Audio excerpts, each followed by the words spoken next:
Olá pessoal, meu nome é Concécio e está começando agora mais um programa Deus Sem Igreja.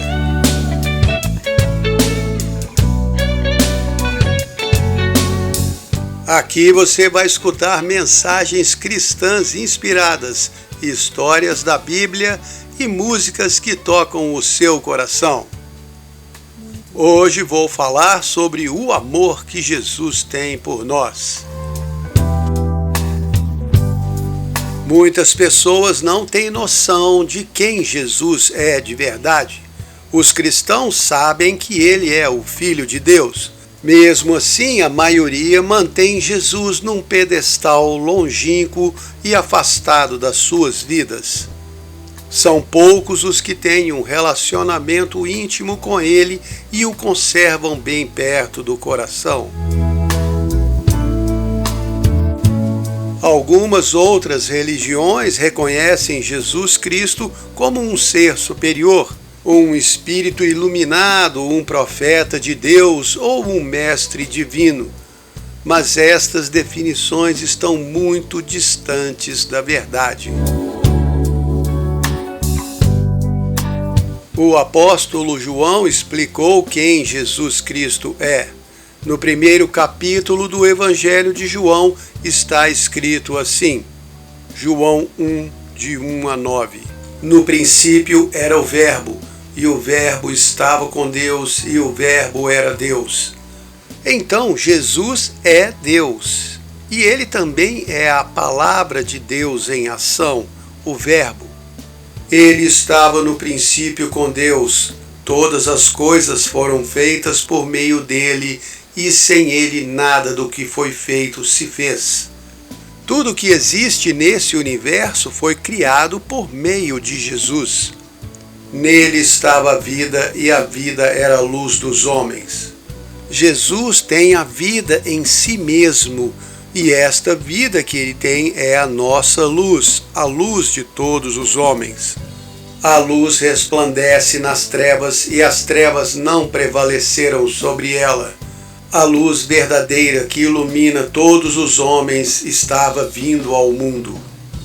Jesus é a luz verdadeira que ilumina todos os seres humanos e nenhuma escuridão pode prevalecer sobre ele. Então, esse Jesus desconhecido por muitos é a luz verdadeira que deu vida a todos nós. Ele é o poder criador de Deus. Quando pensamos em Jesus, não podemos pensar num personagem histórico, num homem famoso que andou pela terra fazendo o bem. Jesus é Deus que veio ao mundo para restaurar a sua criação. Estava no mundo e o mundo foi feito por meio dele, mas o mundo não o conheceu. Veio para o que era seu, mas os seus não o receberam. O mundo estava em ruína desde que o homem se entregou ao inimigo de Deus, lá atrás no Jardim do Éden. Quando o homem deixou de se submeter a Deus e obedeceu ao inimigo, ele perdeu o direito ao mundo que Deus lhe deu. E o homem não podia fazer nada para recuperar este mundo de volta. Ele não tinha poder para enfrentar o inimigo de Deus. E quando Deus deu o mundo ao homem, ele passou o direito de propriedade para o homem, que por sua vez passou para o inimigo. Então Deus também não tinha o direito de tomar o mundo de volta, porque já não era mais dele. E foi assim que a humanidade ficou prisioneira do inimigo de Deus.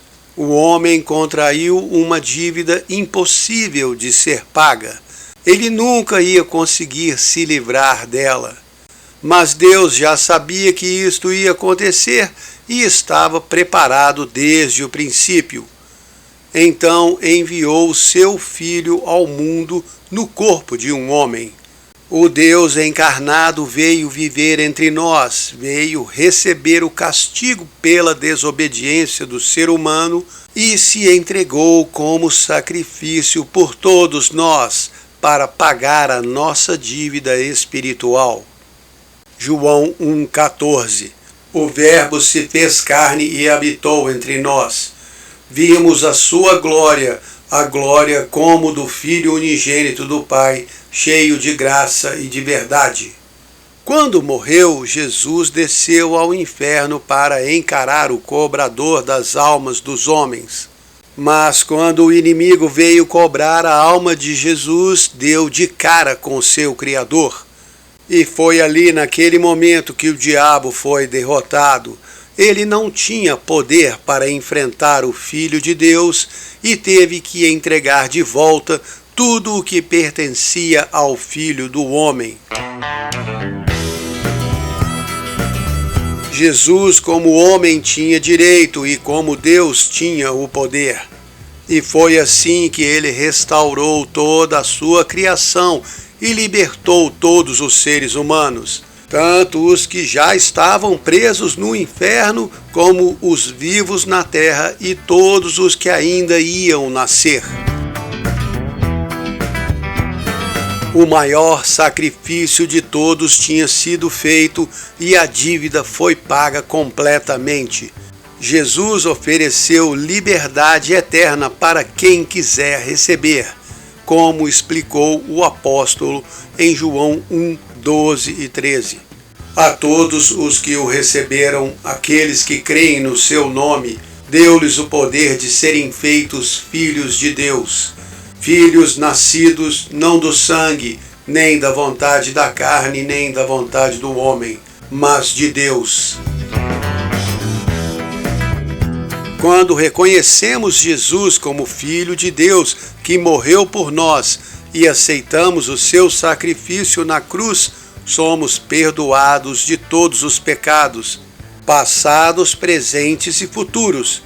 E como diz o versículo que acabei de ler, recebemos dele o poder de sermos filhos de Deus. Ah, mas todas as pessoas são filhos de Deus. Não, todos são criação de Deus. Filhos são apenas aqueles que recebem Jesus Cristo como seu Salvador. E isto é bem claro nas Escrituras. João 3,36. Todo aquele que crê no Filho tem a vida eterna, mas todo aquele que rejeita o Filho não verá a vida, pois sobre ele permanece a ira de Deus. Ah, mas se Deus é amor, como ele pode ficar irado só porque a pessoa rejeitou Jesus? Bom, é aqui que está a diferença entre saber o valor do sacrifício de Jesus ou desprezá-lo. Rejeitar Jesus não é só uma coisinha à toa. Em Filipenses 2, 6 a 8 está escrito assim: Jesus Cristo, mesmo sendo Deus, não se impôs como Deus, mas se esvaziou, assumindo a forma de servo. Se tornou semelhante aos homens, humilhou-se e foi obediente até a morte, e morte na cruz.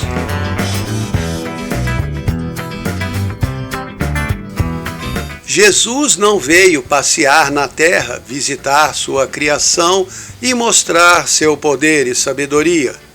Como Deus verdadeiro, ele veio ensinar humildade, amor verdadeiro e submissão. Aguentou calado tudo o que tinha que passar para libertar o ser humano da prisão da morte eterna. E isto custou caro para ele. Todo o tempo Jesus tinha o poder para acabar com seus inimigos. Ele podia forçar todos a se submeterem a ele, como está escrito em Filipenses 2, 9 a 11.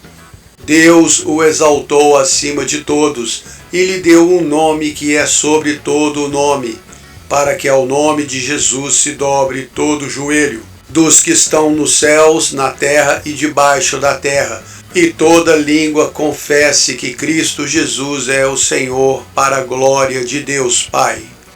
Ele tinha o poder para libertar a humanidade à força, mas escolheu fazer da maneira mais humilde e assim cumprir todas as profecias escritas a seu respeito, como a de Isaías 53, 2 a 12.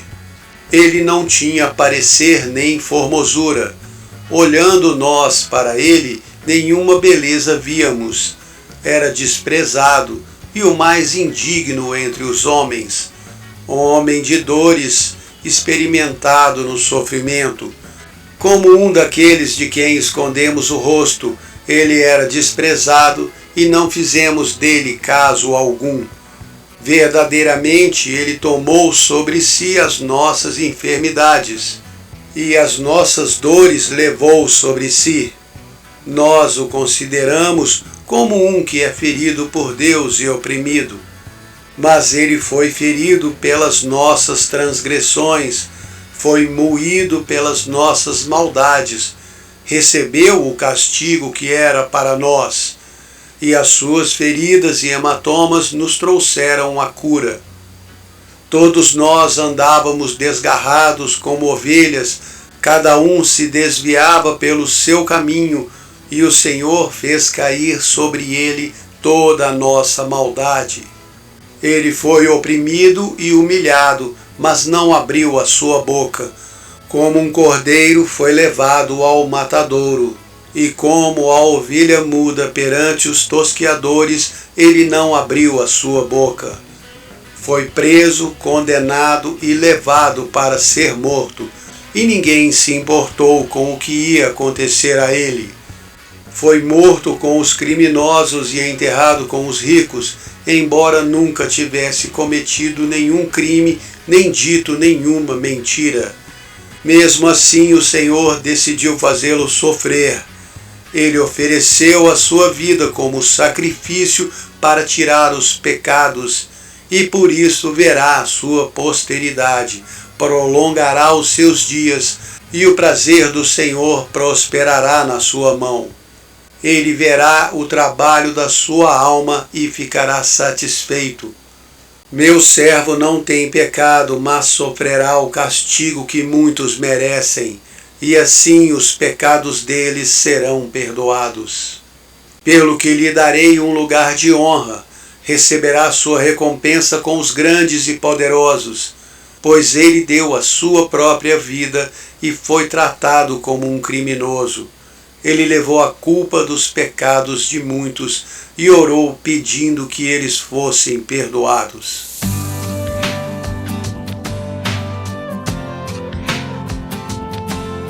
O sacrifício de Jesus na cruz foi o acontecimento mais importante na história da humanidade e por isso não pode ser desprezado.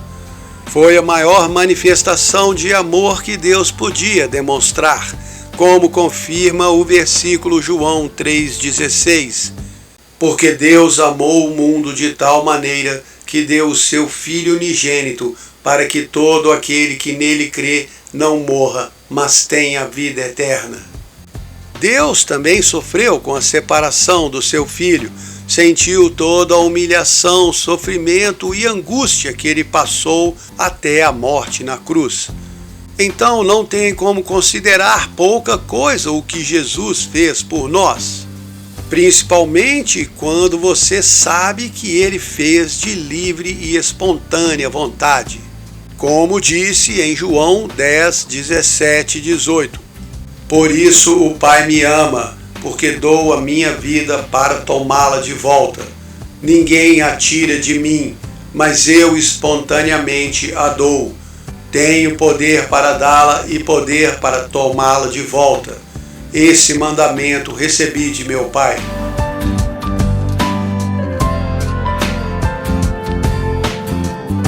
Jesus se entregou por você para te livrar da morte eterna.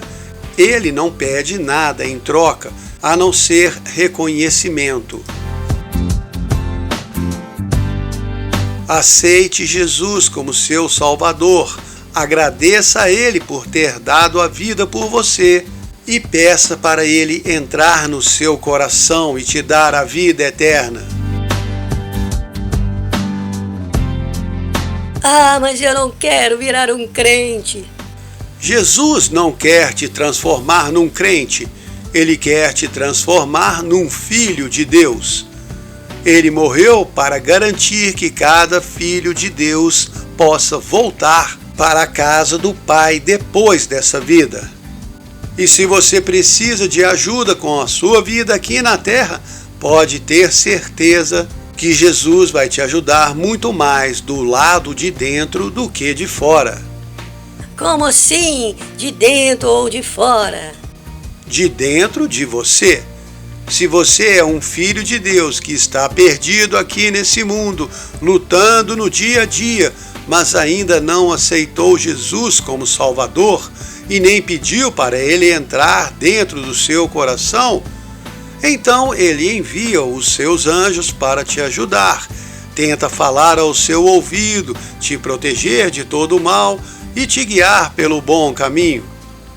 Mas quando você recebe Jesus no seu coração, então Ele te dá um novo espírito e começa a agir dentro de você.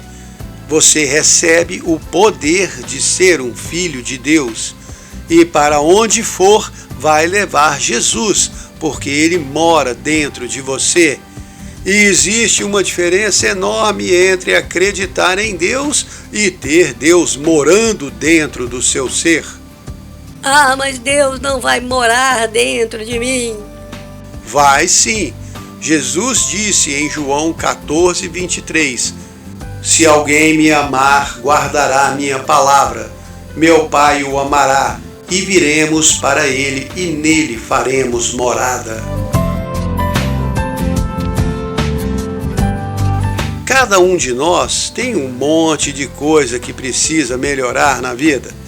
E se você for sincero consigo mesmo, vai reconhecer que precisa de ajuda para melhorar em alguns pontos, talvez em até muitos. E sabe que algumas vezes é difícil mudar sozinho. Mas quando Jesus entra em você, Ele tem liberdade para te ajudar muito mais. Ele pode te transformar numa pessoa muito melhor. Não melhor que as outras, mas melhor que a velha versão de si mesmo.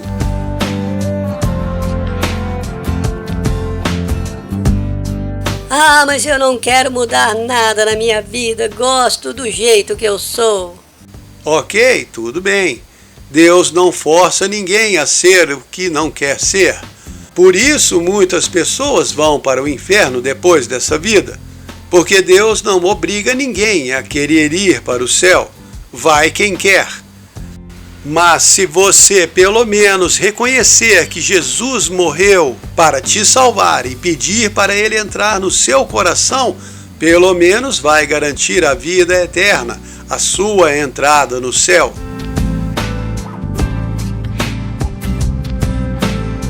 E se você resistir quando Deus quiser te transformar, Ele te deixa do jeito que está. Só não espere melhoras na sua vida e nem coloque a culpa nele quando as coisas dão errado. Se você não deixa Ele te ajudar, então não reclame. Isso me faz lembrar daquela história dos ponteiros do relógio.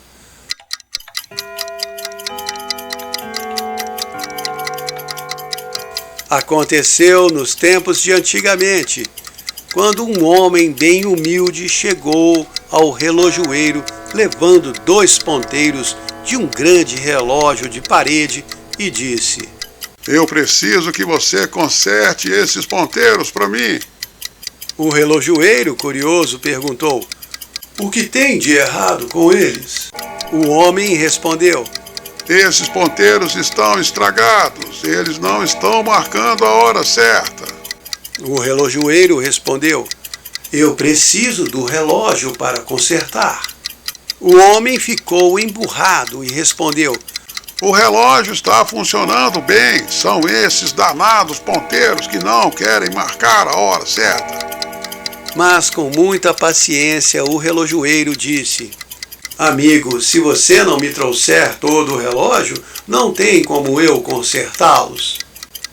Aí o homem ficou muito zangado. Ele achou que o relojoeiro estava tentando enganá-lo, então foi embora com os ponteiros na mão, resmungando pelo caminho. E isso é o que acontece com muitos cristãos. Querem que Deus conserte o que está errado na vida deles, mas quando Ele pede para entregar tudo para Ele consertar, preferem dar as costas e ir embora reclamando. Deus sabe muito bem o que precisa ser consertado na sua vida e na sua pessoa. E a melhor coisa que você pode fazer é entregar tudo para Ele e deixá-lo fazer o serviço. Eu sei que é difícil. Muitas vezes eu também resisto às mudanças que Deus quer fazer na minha vida.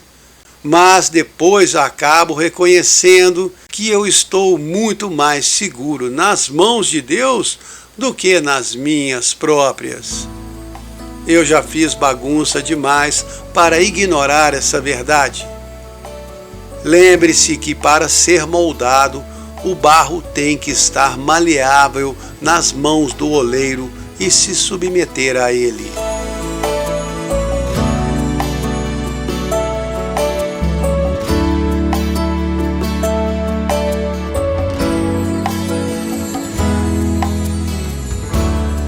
É tão difícil começar de novo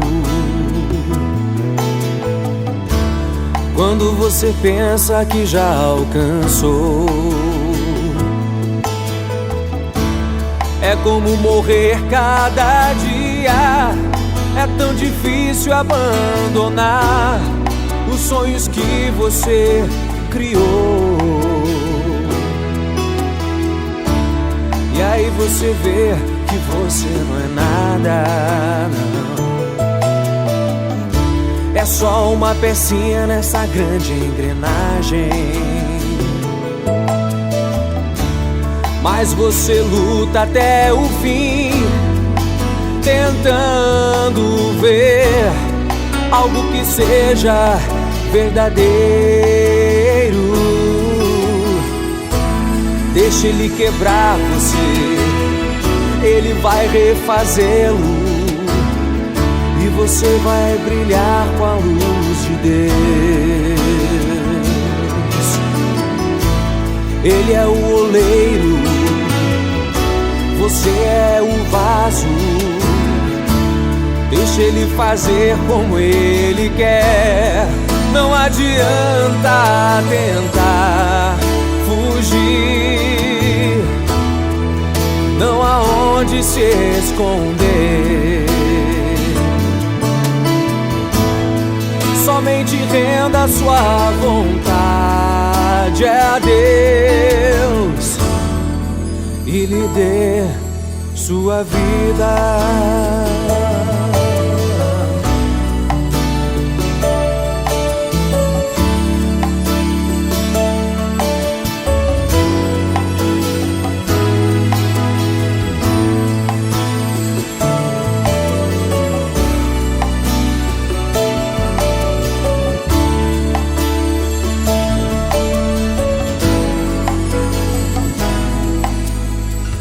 Ele sabe exatamente o que está fazendo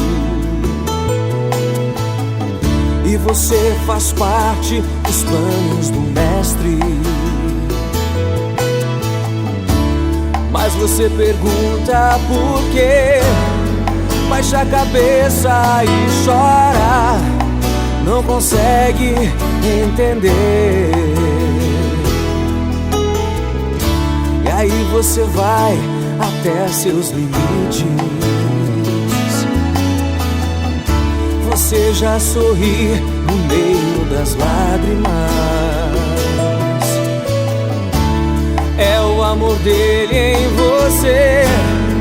Você já pode partir. O vaso está pronto. Deixa ele quebrar você, ele vai refazê-lo e você vai brilhar com a luz de Deus. Ele é o oleiro, você é o vaso. Deixa ele fazer como ele quer. Não adianta tentar fingir. Não há como se esconder. Somente renda sua vontade a Deus e lhe dê sua vida. Deixa Ele quebrar você, Ele vai refazê-lo e você vai brilhar com a luz de Deus. Ele é o oleiro, você é o vaso. Deixa Ele fazer como Ele quer.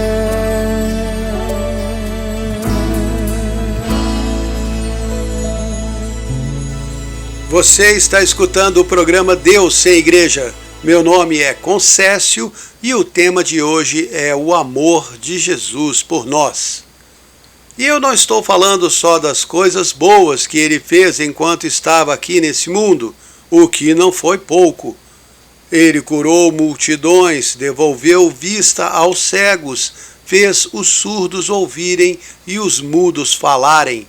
Limpou os leprosos, restaurou os membros dos aleijados, fez os paralíticos andarem, curou os doentes, ressuscitou os mortos, expulsou demônios, multiplicou comida para alimentar muitas pessoas e até transformou água em vinho para não faltar numa festa de casamento. E em nenhuma dessas ocasiões Ele perguntou primeiro se as pessoas mereciam o milagre, porque Jesus não fazia para recompensar as boas obras das pessoas. Ele fazia por amor, porque elas precisavam e Ele estava lá. E isso é amor de verdade. Ele amou os desprezados, caminhou com os que eram mal vistos e reuniu como discípulos algumas pessoas de reputação duvidosa. Jesus não se importava com as aparências, ele olhava o coração e sabia muito bem quem eram as suas ovelhas perdidas. Quando foi convidado para um banquete com os cobradores de impostos, os líderes religiosos o criticaram, mas ele respondeu: "Os sãos não precisam de médico, mas sim os doentes. Eu não vim chamar os justos, e sim os pecadores ao arrependimento." Lucas 5:31-32. Para alguns pode parecer que Jesus estava até elogiando os religiosos, chamando-os de justos, mas ele sabia muito bem quem eles eram, tanto que explicou aos discípulos em Mateus 15:14. Eles são condutores cegos. Se um cego guia outro cego, ambos cairão na cova. Jesus não veio para ensinar as pessoas a seguirem a lei. Os escribas e fariseus já faziam isto. Jesus veio para tirar o peso da condenação e da culpa que era imposto pelos líderes religiosos. João 3:17. Porque Deus enviou o seu Filho ao mundo não para condenar o mundo, mas para que o mundo fosse salvo por ele. A lei já existia desde os tempos de Moisés e era ensinada no templo todos os dias, mas Jesus veio ensinar amor, misericórdia e perdão. Por isso não condenou a mulher que foi pega em adultério. Os religiosos desafiaram Jesus, afirmando que a lei ordenava que ela fosse apedrejada. Mas ele respondeu: "Aquele de vocês que estiver sem pecado, que atire a primeira pedra." João 8:7.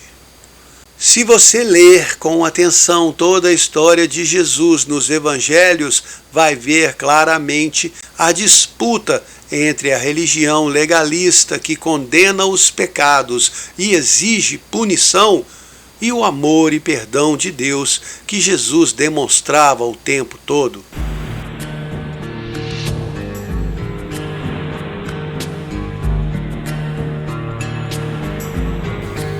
Certa vez ele entrou na sinagoga no dia de sábado e encontrou lá um homem com a mão ressequida. Os religiosos queriam saber se ele ia escolher obedecer o mandamento de guardar o sábado ou se ia curar o homem desobedecendo a lei. Sabe o que aconteceu? Vou ler. Mateus 12, 11 a 13. Jesus respondeu: Qual de vocês será o homem que, tendo uma ovelha e no sábado ela cair numa cova, não vai tirá-la de lá? E quanto mais vale um homem do que uma ovelha?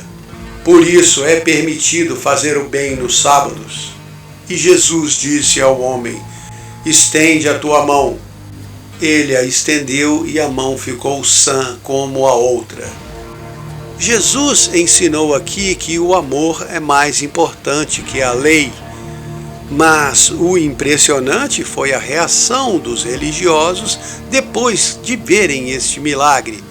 No versículo 14 está escrito assim: Os fariseus, saindo dali, formaram um conselho para matar Jesus. Aqueles que diziam seguir a Deus e exigiam o cumprimento da lei não estavam interessados em perdoar, amar e curar. Por isso, um pouco antes, nesse mesmo capítulo, Jesus os repreendeu dizendo: Mas se vocês soubessem o que significa misericórdia quero e não sacrifício, não condenariam os inocentes. Mateus 12, 7.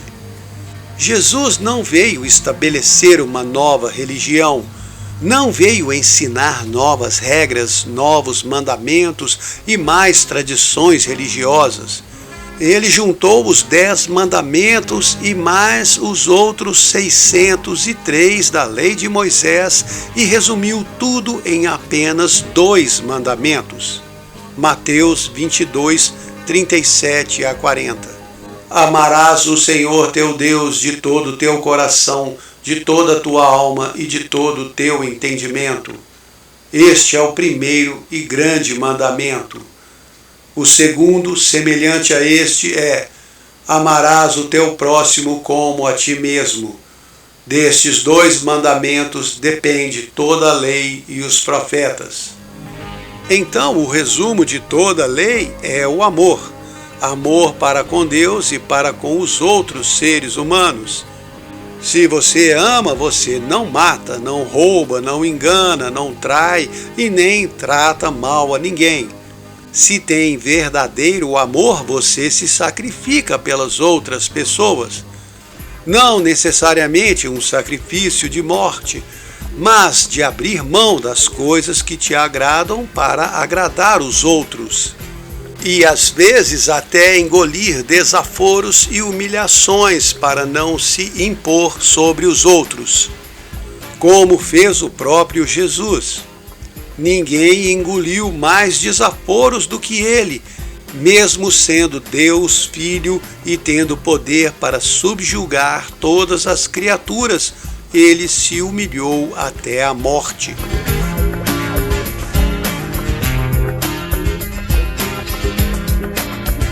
Por isso você deveria reconhecer e agradecer a Jesus pelo que ele fez por você. A entrega na cruz foi a maior demonstração de amor de Jesus por nós. Mas antes disso, ele demonstrou o seu amor de muitas outras maneiras.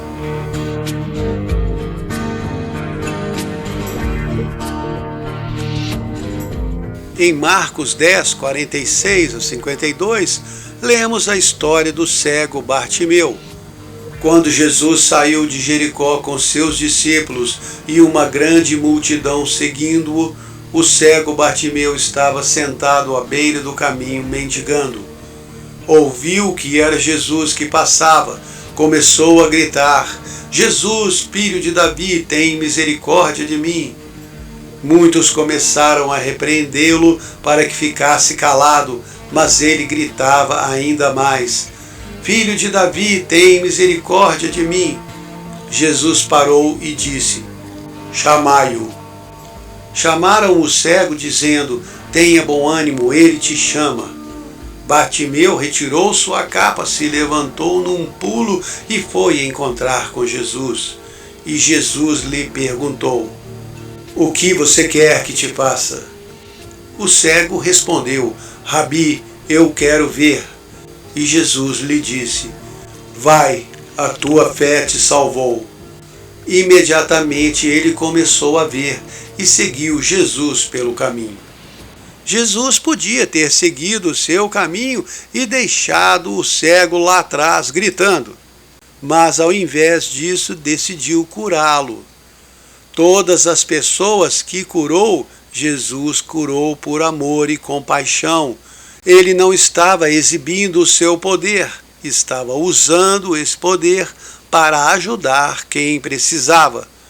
Por isso ele não fazia milagres quando era desafiado pelos líderes religiosos. Jesus não estava demonstrando poder, mas sim amor, perdão e compaixão.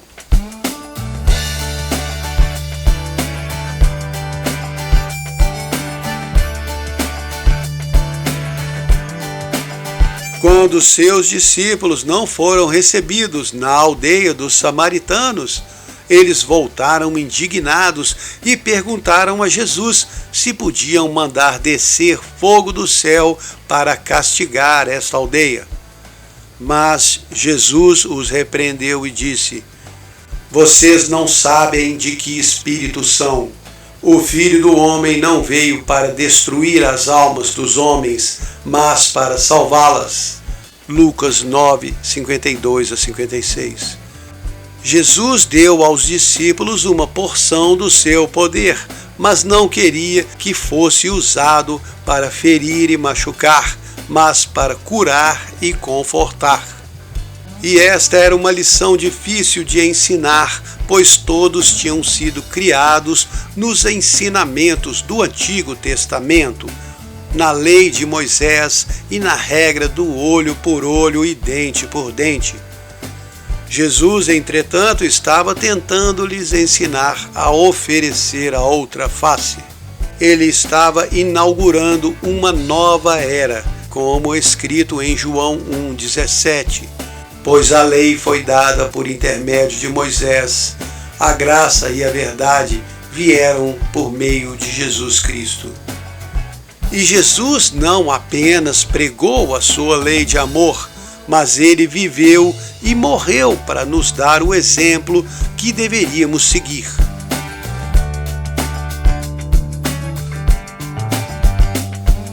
Por isso seu testemunho foi tão forte e ainda incomoda tantas pessoas mais de 2000 anos depois da sua morte. Ele não foi um guru sábio ou um mestre espiritual iluminado. Ele foi e ainda é o Filho unigênito do Deus Todo-Poderoso, que viveu a sua mensagem e morreu para nos libertar. Enquanto os religiosos legalistas da sua época condenavam o povo pelos seus pecados, Jesus os amava e perdoava. Como respondeu a mulher adúltera em João 8,11, nem eu também te condeno, vá e não peques mais. Jesus amou cada um que cruzou seu caminho. Ele não considerava a aparência, posição social, nem a importância da pessoa no mundo.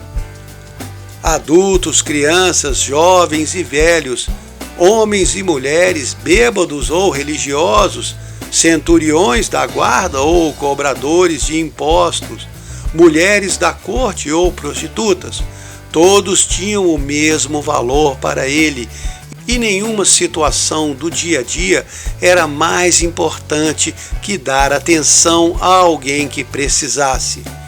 Marcos 1, 29 a 31. Quando saíram da sinagoga, foram para a casa de Simão e de André com Tiago e João. A sogra de Simão estava acamada com febre e lhe falaram dela. Então Jesus se aproximou dela, tomou-a pela mão e a levantou, e a febre a deixou. Jesus não ignorou a sogra de Pedro que estava com febre, Mas antes de se reunir com seus discípulos, ele parou para cuidar dela.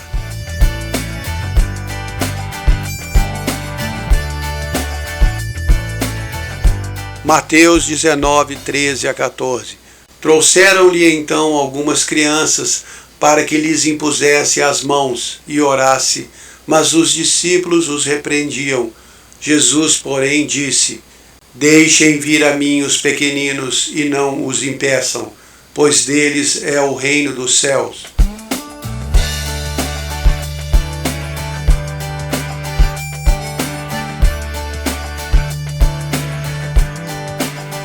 Nenhuma criança é pouco importante para Jesus. Os discípulos pensavam que as crianças iriam atrapalhar Jesus, mas ele tomou tempo para amá-las e orar por elas. Não importa o quão ocupado você anda e o quanto se dedica ao trabalho de Deus, se você não tem tempo para amar e cuidar das pessoas ao seu redor, então não está fazendo o certo.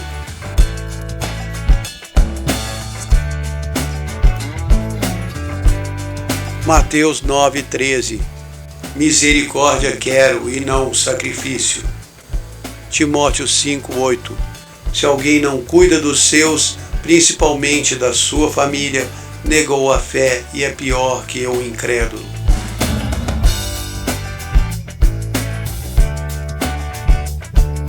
Toda a pompa religiosa já existia antes de Jesus.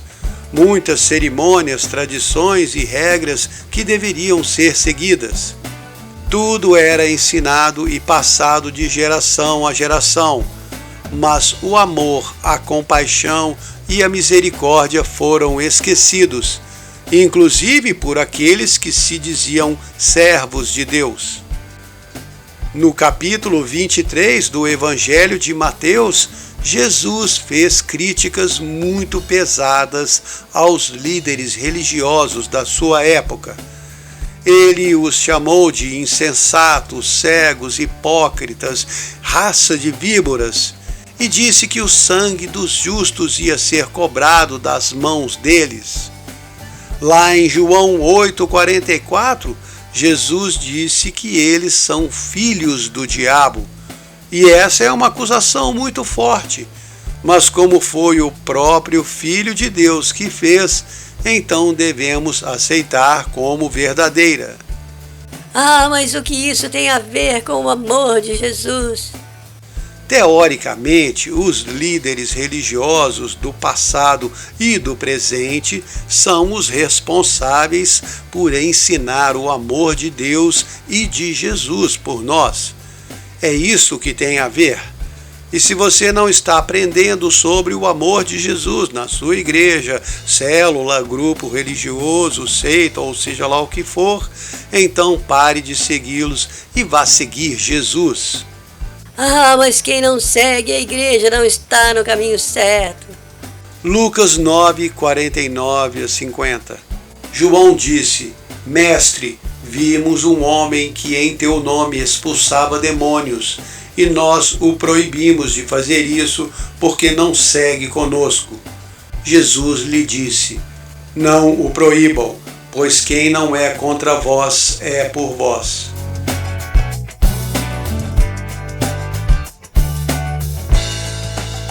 Como eu já disse várias vezes aqui, eu, Concécio, não prego contra as igrejas, mas também não defendo nenhuma delas.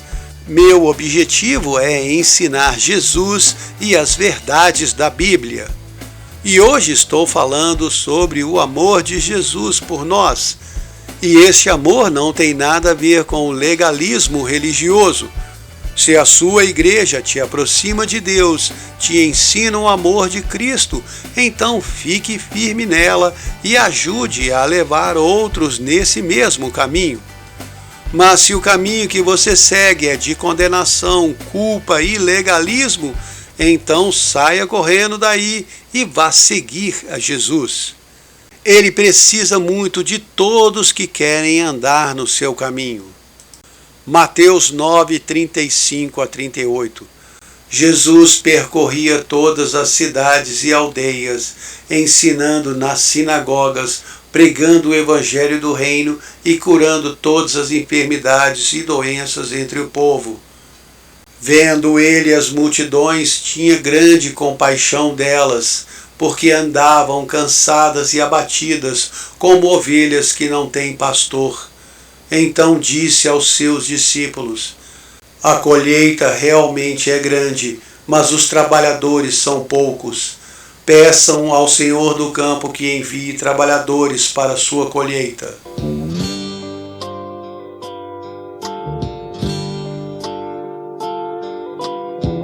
O trabalho de cada cristão não é só ensinar sobre o amor de Jesus aos perdidos e libertar as almas aprisionadas nos campos desse mundo, mas também devemos ensinar cada novo cristão a trabalhar no campo, libertando almas e ensinando o amor de Jesus.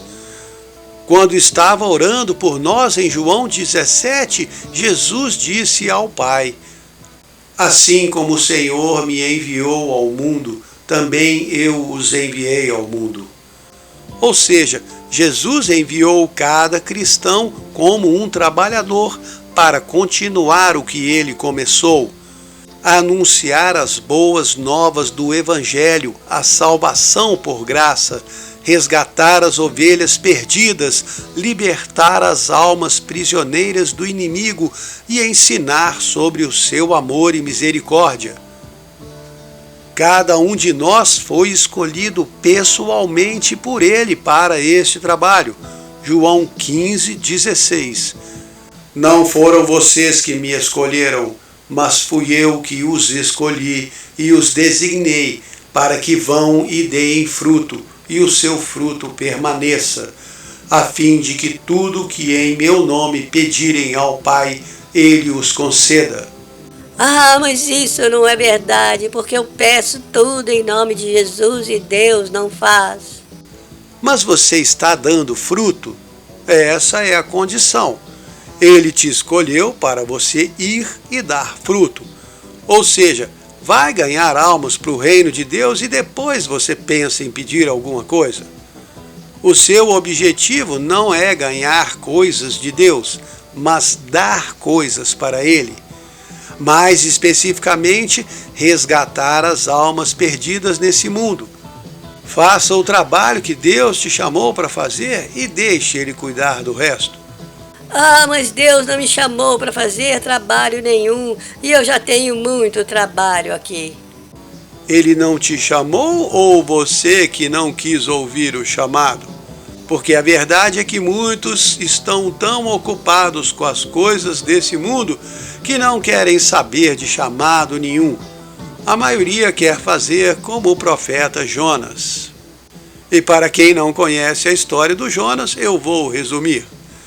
Deus chamou Jonas para ir até a cidade de Nínive e dar uma mensagem de arrependimento.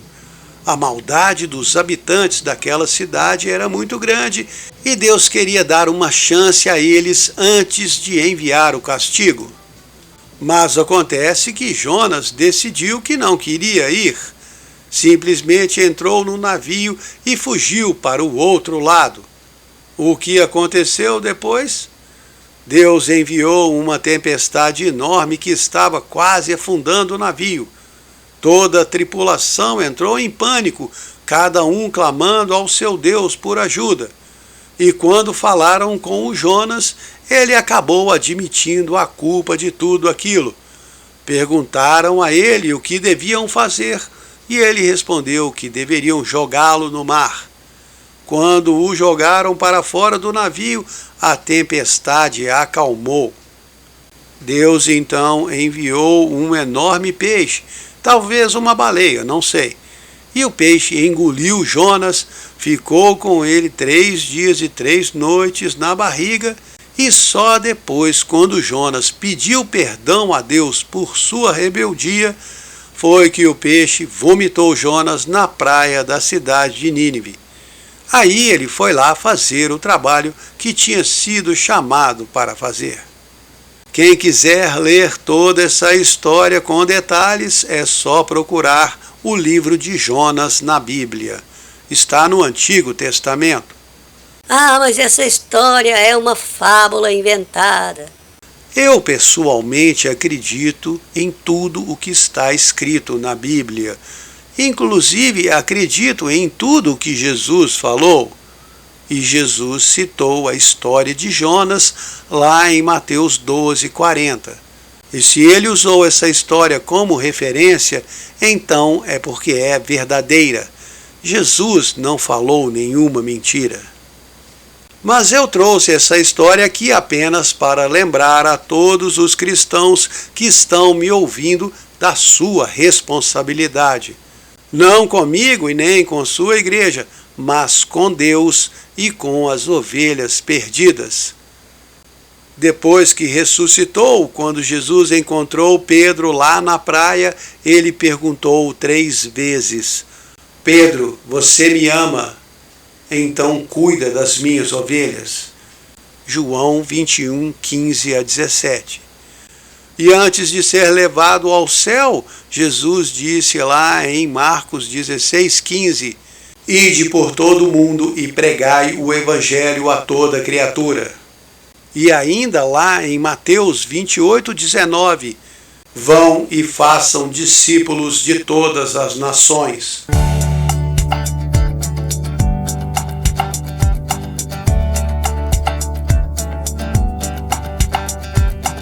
Eu não sei se vocês repararam, mas o mundo não está melhorando. Aliás, está ficando cada vez pior.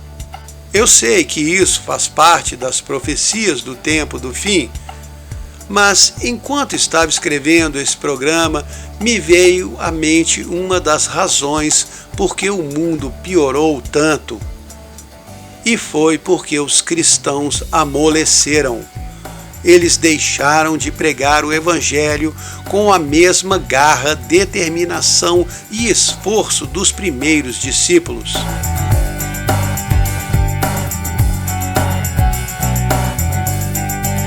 Por muitos anos, a mensagem de Jesus foi pregada por homens e mulheres valentes e corajosos que não se importavam com o perigo, com a reputação e nem mesmo com sua própria vida.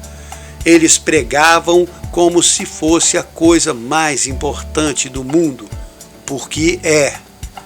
E foi por isso que o cristianismo cresceu tanto e se transformou na base da maioria das civilizações ocidentais. Se hoje as pessoas esperam ser tratadas com respeito e clamam por seus direitos nas ruas, isso só foi possível por causa da mensagem de Jesus e do Evangelho pregado por mais de 2000 anos pelos fiéis cristãos de todas as eras. Mas hoje, na era do cristão morno e preguiçoso, o inimigo de Deus recuperou suas forças e está tentando a todo custo ganhar o terreno que perdeu por séculos. E ele também quer recuperar as muitas almas aprisionadas que perdeu, e está conseguindo com muito sucesso. Esta não é uma afirmação sensacionalista, é apenas a realidade crua do mundo de hoje. Se você ignora, sua vida segue como sempre. Pode não acontecer nada de diferente e você nem vai se preocupar mais com isso. Mas depois dessa vida, quando chegar ao céu, eu sei que Jesus vai te perguntar por que você não fez o que podia. Você não vai perder a sua salvação, ele já pagou por ela, mas vai ficar envergonhado por toda a eternidade, porque decidiu lutar só por si mesmo e deixou muitos serem levados pelo inimigo das nossas almas. Lucas 9:26. Qualquer que se envergonhar de mim e das minhas palavras, eu me envergonharei dele quando vier na glória do meu Pai e dos santos anjos. Você sabe o que tem que fazer, então faça. ensine sobre o amor de Jesus a todos que puder.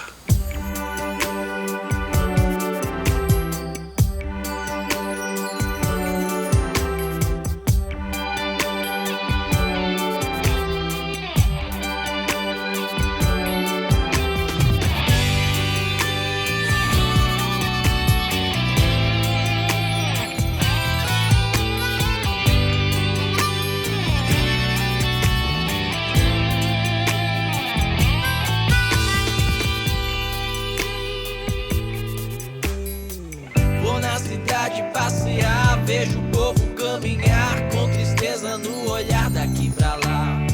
Cidade em confusão, a multidão que vive em divisão sem achar razão. Não tenho tempo pra falar com ninguém, nem me importo se eu faço ou não. Estou muito preocupado comigo. E amar não adianta não.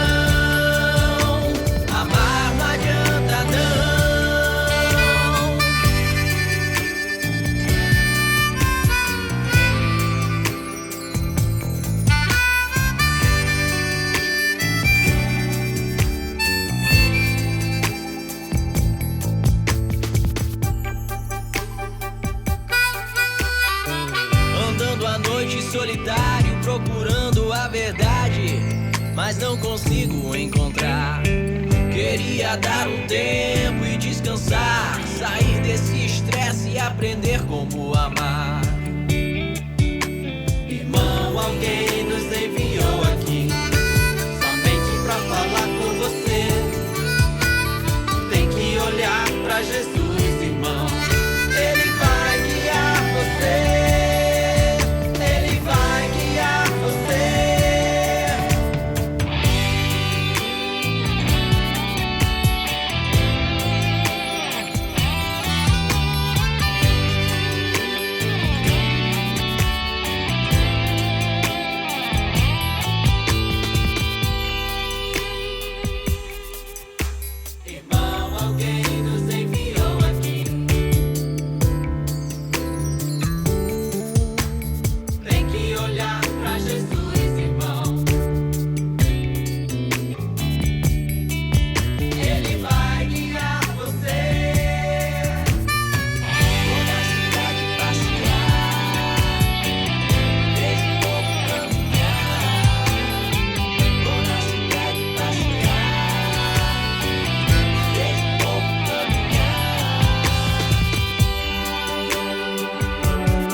Está chegando ao fim mais um programa Deus sem Igreja. Meu nome é Concécio e eu espero que você tenha gostado. Se quiser entrar em contato, é só mandar um WhatsApp para o número 319-9690-3688. Repetindo, 319-9690-3688. Deus sem Igreja também tem um canal no YouTube. Lá você vai encontrar todos os programas que são transmitidos aqui na rádio e também muitos vídeos sobre diversos temas da fé cristã. Irmão, alguém nos enviou aqui. Tem que olhar pra Jesus, irmão. Esse programa vai ao ar toda quinta-feira às 20 horas. Aguardo você na semana que vem. E que Deus abençoe seu final de semana.